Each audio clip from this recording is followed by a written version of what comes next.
Hey guys, intelligence now. Hey, intelligence ya. Hey, intelligence ya. Itu merupakan statement yang disampaikan oleh Stefano Beltrami yang secara garis besar ia mengingatkan kepada pemain Persib Bandung untuk menjaga intensitas yang sudah bagus ditampilkan di atas lapangan. Sebelum lebih jauh, aku gak pernah bosan-bosannya untuk ingat ke teman-teman, ketika teman-teman tonton video ini, jangan lupa tekan tombol like-nya. Ya, Stefano Beltrami dinobatkan oleh PT LIB selaku operator sepak bola Indonesia kita menjadi pemain terbaik saat Persib Bandung menghadapi PSIS Semarang. Dan apa yang ditampilkan oleh Stefano Beltrami di atas lapangan, aku rasa memang layak. Beltrami menjadi man of the match. Kontribusi pergerakannya, key passing yang ia berikan, dan yang terpenting pastinya gol yang ia berikan bersama Persib Bandung. Apa yang dirasakan oleh Stefano Beltrami bersama Persib Bandung tentu tidak mulus-mulus saja. Kalau kita bicara pemain sepak bola, teman-teman, dibutuhkan namanya waktu adaptasi. Nah, sekarang Stefano Beltrami bersama Persib Bandung pelan-pelan sudah menunjukkan apa yang diharapkan oleh penikmat sepak bola Indonesia, secara khusus pecinta Persib Bandung. Selesai Persib menghadapi PSIS Semarang, Stefano Beltrami on fire. Banyak yang aku baca komentarnya dari media sosial Persib Bandung, teman-teman, diharapkan Beltrami bisa secara konsisten menampilkan apa yang ia tampilkan saat menghadapi PSIS Semarang. Soal taktikal apa yang dilakukan Persib saat menghadapi PSIS Semarang itu sudah kita bahas bedah taktikalnya. Ya, teman-teman boleh scroll sebelum kita bahas video Stefano Beltrami ini. Nah, di awal Stefano Beltrami datang ke Persib Bandung, cibiran, ya kritikan tertujulah ke Stefano Beltrami. Karena Stefano Beltrami belum menunjukkan gaya permainan yang diharapkan oleh penikmat khususnya Persib Bandung. Dan akhirnya dibandingkanlah dengan Levi Madinda. Levi Madinda, jika Stefano Beltrami tidak menampilkan permainan yang impresif, Levi Madinda nama yang paling sering muncul di salah satu, ya bukan salah satu sih, dari beberapa akun media sosial Persib Bandung ataupun fanbase fans dari Persib Bandung. Nah, perlahan-lahan Stefano Beltrami pelan-pelan ya bisa menampilkan apa yang diharapkan seperti yang sudah kita kulik saat Persib menghadapi PSIS Semarang. Nah, pertanyaannya ini dia yang paling penting. Apakah Stefano Beltrami bisa secara konsisten menampilkan permainan impresif seperti apa yang ia tunjukkan melawan PSIS Semarang? Aku pun sangat suka pada akhirnya ketika mendengar statement yang disampaikan oleh Stefano Beltrami. Seperti di awal video, teman-teman, jaga intensitas, jaga intensitas. Intensitas ini khususnya bagi Stefano Beltrami sangat amat penting. Kenapa aku katakan sangat amat penting? Karena Stefano Beltrami sudah mengeluarkan sebuah testimoni tanggapannya soal Liga Indonesia. Beltrami bilang, Liga Indonesia itu kebanyakan lari. Jika kita bicara liga yang kebanyakan lari, maka butuh untuk menjaga intensitas di atas lapangan sepanjang 90 menit. Yang secara nggak langsung, Stefano Beltrami yang sudah memahami, mengetahui kultur sepak bola Liga Indonesia, teman-teman, ya itu mengingatkan quote dari Beltrami itu, aku rasa teman-teman ya, mengingatkan ke dirinya juga, mengingatkan kepada rekannya untuk menjaga intensitas yang sudah oke. Dan kalau kita lihat progres yang ditampilkan oleh Stefano Beltrami meningkat, itu jelas, nggak bisa kita singkirkan teman-teman. Dan terlihat jelas bagaimana intensitas yang dijaga oleh Beltrami bersama Persib Bandung. Power, pergerakan-pergerakan yang dilakukan oleh Stefano Beltrami di atas lapangan. Kalau kita bicara formasi yang dimainkan oleh Boyan Hodak bersama Persib Bandung di atas kertas, itu gunakan pola 1-4-2-3-1. Nah, Stefano Beltrami posisinya tentu berdekatan dengan David da Silva. Kadang sejajar ketika tanpa bola Persib 4-4-2 atau berada di belakang dari David da Silva. Nah, dengan apa yang ditampilkan oleh Stefano Beltrami, passingnya, disokong, banyak lari. Ini yang paling penting teman-teman.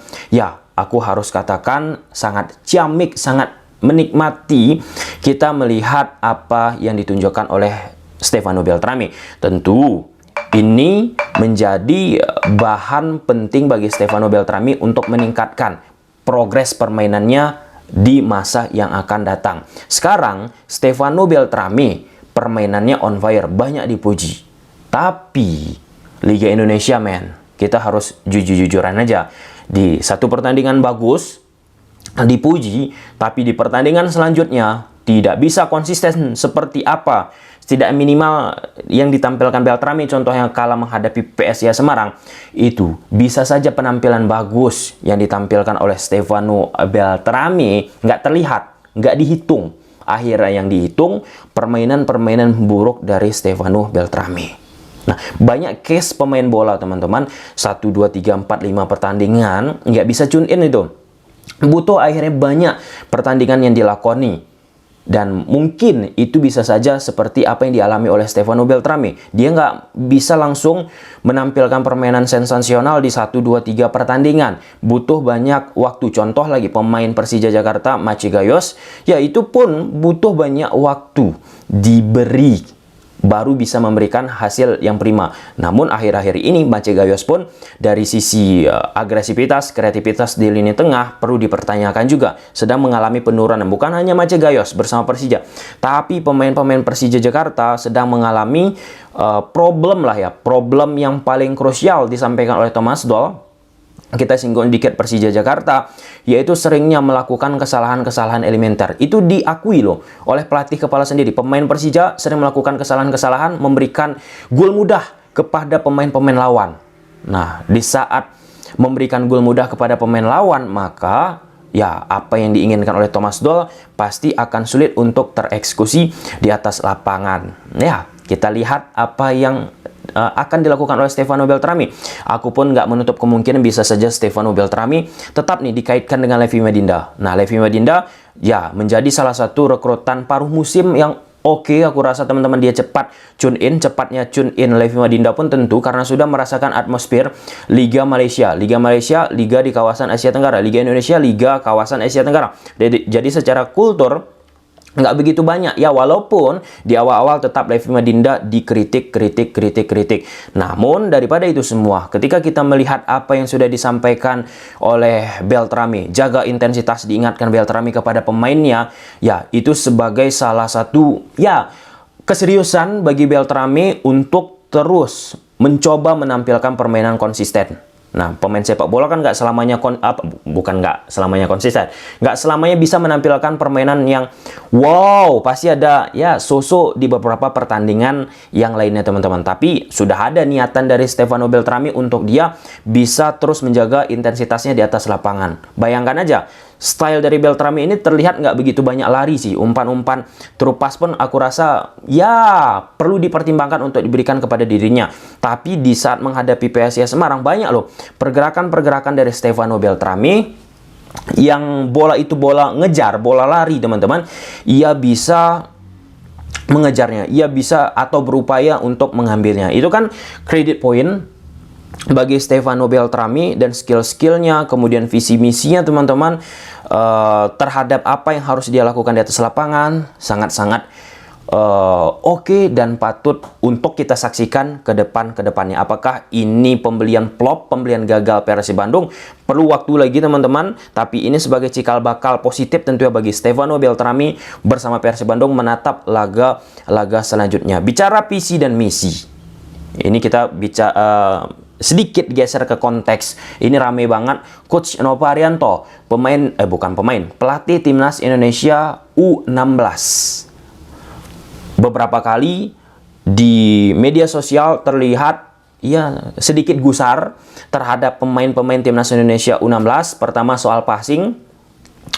Ini pun menjadi problematika sepak bola Indonesia kita yang ya aku rasa bukan hanya level junior sampai level senior, masalah passing ini tetap menjadi problem.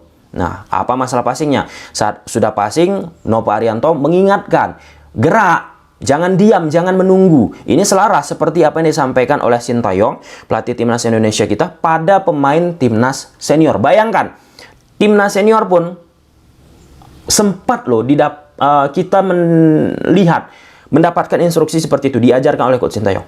Passing, gerak, passing, gerak, passing, gerak. Nah, kita bicara level junior, Coach Nova Arianto pun mencoba nih menerapkan apa yang dilakukan oleh Sintayong. Sebenarnya bukan hanya Sintayong sih, semua pelatih dunia teman-teman pasti menerapkan prinsip yang sama. Ketika sudah melakukan passing, gerak, passing, gerak. Nah, untuk Coach Nova Arianto yang menjabat sebagai pelatih timnas Indonesia U16, dia sudah merasakan hal tersebut.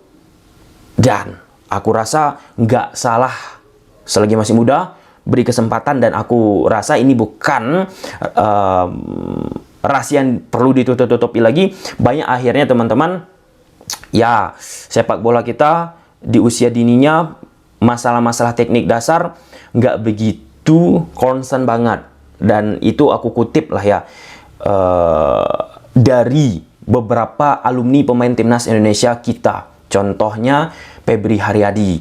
Febri Haryadi, dia katakan lebih banyak waktu dia menimba ilmu di SSB, lari, diajarkan, digembleng. Nah, tapi aku berpikir positif, teman-teman.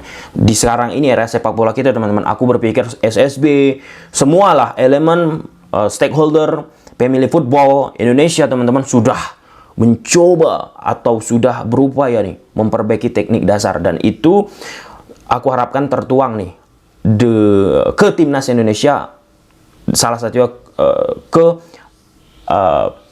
timnas yang dipimpin oleh Coach Nova Arianto. Selain soal passing, ada lagi soal komunikasi. Dan akhirnya Coach Nova pun menghukum, quote and quote lah, menghukum atau memberikan efek semangat sih, konsentrasi terhadap pemain tersebut dengan push up. Ini kan masalah-masalah simpel, masalah-masalah mental lagi ada disampaikan oleh Coach Nova Arianto yang wah itu ya akhirnya kenapa timnas sepak bola kita nggak bisa mungkin berkembang pada masa lalu soal mental. Saat menghadapi tim yang lebih superior, udah underperforma, takut melakukan salah passing lagi, takut untuk memegang bola lama, akhirnya sering melakukan kesalahan-kesalahan dan menciptakan bola-bola panjang ke depan dan hilang bola. Nah, soal mental ini menjadi PR lainnya bagi sepak bola Indonesia kita, yang aku rasa Coach Sintayong pun sudah berupaya untuk memperbaiki timnas Indonesia kita soal mental, dan itu diakui oleh Coach Sintayong. Dan apa yang dilakukan oleh Coach Nova Arianto ini memang nggak mudah, teman-teman, butuh waktu lagi. Nggak bisa kita seperti membalikkan telapak tangan. Dan apa yang sudah ditunjukkan oleh Coach Nova Arianto, mindsetnya kepada pemain timnas muda kita, ya aku harap bisa direnungi, bisa didapat oleh pemain timnas Indonesia kita, sehingga mereka pun ketika sudah bertampil di atas lapangan, teman-teman, sesuai nih apa yang sudah diinstruksikan oleh Coach Nova Arianto. Ya, ini ya soal klasik, teman-teman. Dan aku rasa soal klasik ini semoga cepat-cepat lah selesai. Itu aja sih, cepat-cepat selesai, biar nggak ada lagi tuh masalah-masalah passing, masalah mentalitas ini tersebar beritanya di media, teman-teman. Kan jarang tuh kita lihat liga-liga ataupun timnas top elite Eropa yang memiliki mental lemah, kemudian teknik dasar yang amburadul, quote and quote, teman-teman ya. Dan ya, mengapa mereka bisa sukses? Karena mereka sudah memiliki mental teknik dasar yang oke. Gimana sepak bola kita mau sukses? Ya, perbaiki hal yang sudah disampaikan oleh Coach Sintayong, Coach Nova Arianto, dan berbagai pengamat sepak bola Indonesia. Oke, gimana menurut teman-teman soal Stefano Beltrami serta Coach Nova Arianto? Coba silahkan tulis di kolom komentar. Bye.